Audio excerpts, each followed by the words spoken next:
I am what you might call an observer. From the far reaches of the galaxy, I have journeyed to study Earth.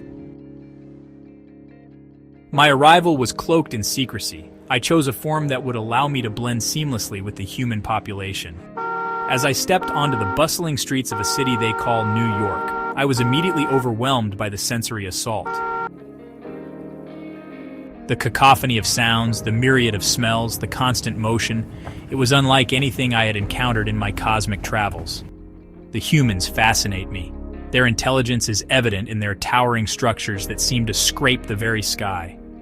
Their machines, cars, planes, computers, speak of an ingenuity that rivals some of the most advanced civilizations I've encountered. In a park, I watch children play, their laughter a melody that resonates with a joy that transcends language and culture. I see acts of kindness, a young man helping an elderly woman cross the street, a stranger offering their umbrella during a sudden downpour. In museums and galleries, I stand in awe of their art. Paintings, sculptures, installations that stir emotions I didn't know existed. Their music, oh, their music. It speaks to something deep within, a universal language that needs no translation. I attend a concert and feel the collective energy of thousands, united by rhythm and melody. It's intoxicating. Their literature opens windows to worlds both real and imagined. Through words, they capture the essence of their existence. I find myself moved by their stories of love, loss, triumph, and despair. These narratives seem to be the threads that weave the fabric of their society. But then, I see the other side. The side that makes me question everything I've observed so far. I witness heated arguments escalate into violence, the strong preying on the weak, indifference to suffering. On their news channels, I see reports of wars being waged, of entire populations displaced, of children starving. I travel to their oceans, once teeming with life, now choked with plastics and pollutants. Their forests, the lungs of this planet, are being systematically destroyed, replaced by concrete and steel.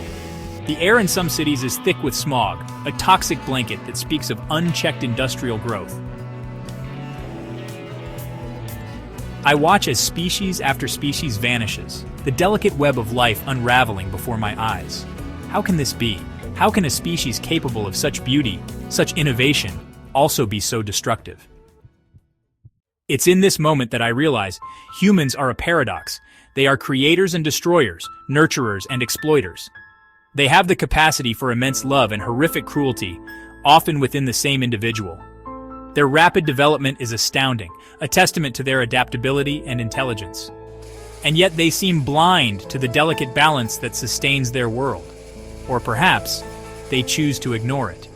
I observe their leaders speak of progress and growth, but rarely of preservation and balance. But all is not lost. I see pockets of resistance, of awareness growing like seeds in fertile soil.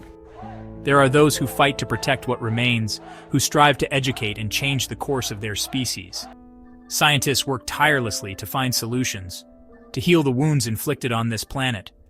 Artists use their gifts to raise awareness, to stir consciences, to imagine a better world.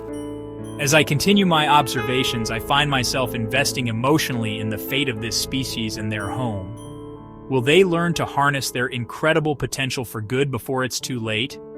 Will they realize that their fate is inextricably linked to the fate of their planet? I do not have the answers. My role is to observe, not to interfere. But I cannot help but hope that they will rise to the challenge that faces them. For in their hands lies not just their fate, but the fate of this rare blue jewel in the cosmos. As I prepare to conclude this chapter of my observations, I am left with a profound sense of what humans might call bittersweetness. Humanity, in all its complexity, continues to be an enigma. A beautiful, terrible, hopeful enigma.